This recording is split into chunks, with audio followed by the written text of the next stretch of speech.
months' work to create a fantastic book that will help entertain and engage your readers, but there's more to the book experience than just words. Stick around, I've got some research-backed tips to make your book interior worthy of your words.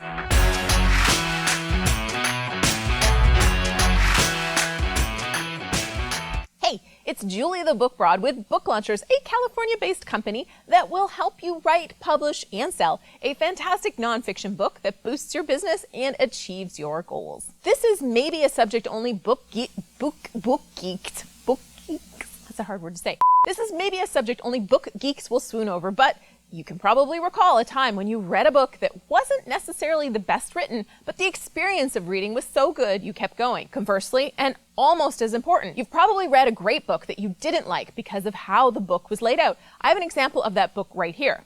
I'm going to hide the cover, but seriously, this book was recommended by so many people, so I bought it. And it does have some decent tips in it, but I hated the layout. It irritated me.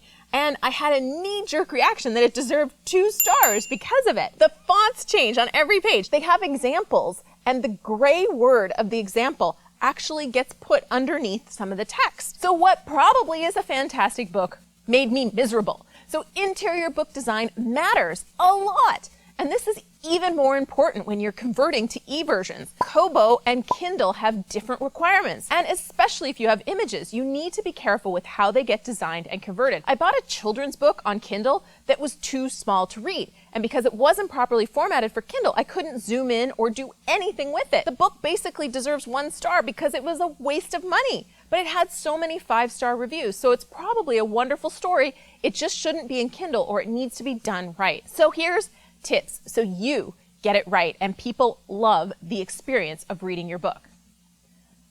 I hate it when you get hairs on your arm. Feels like there's something crawling on you. A lot of these points are coming from David Chilton's course, Chilton Method. And it's a fantastic course. I highly recommend it. You can actually check it out at booklaunchers.com/Chilton. That's CHILTON. Here's some observations and points from his extensive experience and research, and I think he did thousands of hours of research for this course and for his own book marketing in publishing business. Number 1, short chapters. Every single person involved in the studies that he conducted said they preferred shorter chapters, period. Even some people were surprised that they preferred shorter chapters. This book, The War of Art by Steven Pressfield, is one of the best books in my mind. I quote it all the time. And it's short, and the chapters are super short. That is 1 whole chapter right there. Short chapters work. Tip number 2, do not interrupt the flow of reading, period. Don't do it with sidebars or quotes. Make sure that those things are placed in a way that does not force readers to skip and go back to them or stop what they were reading. Have them placed right after a point where a natural mental break would occur. It doesn't have to be at the end of a chapter, but don't put it in the middle of a paragraph. Pitch Anything by Oren Klaff does this really well. Natural break, insert. And just an FYI, the majority of readers don't like pull quotes no matter where you put them. I thought that was kind of interesting. Number 3, fewer than 10% of do-it-yourself efforts looked good. 50% or more actually looked really amateurish. Hiring professionals makes all the difference. But if you're going to do it yourself, check out Joe Friedlander, thebookdesigner.com, for some great tips and templates. Number 4, your interior design should flow from your cover and fit with the personality of your book.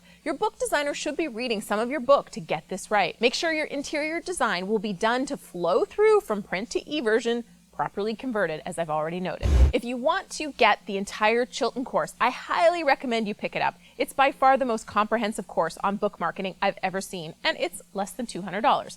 And you can get it at booklaunchers.com/Chilton. Of course, if you buy it through that link, I get a tiny referral fee. But I've already had people thank me for telling them about the course because it's so great. Like this tip, smash that thumbs up button. Seriously, do that right now because it makes me happy and it just feels good. The only thing that makes me happier is when you subscribe to the channel and leave a comment below. When you do that, well, we'll become good friends. See you next time.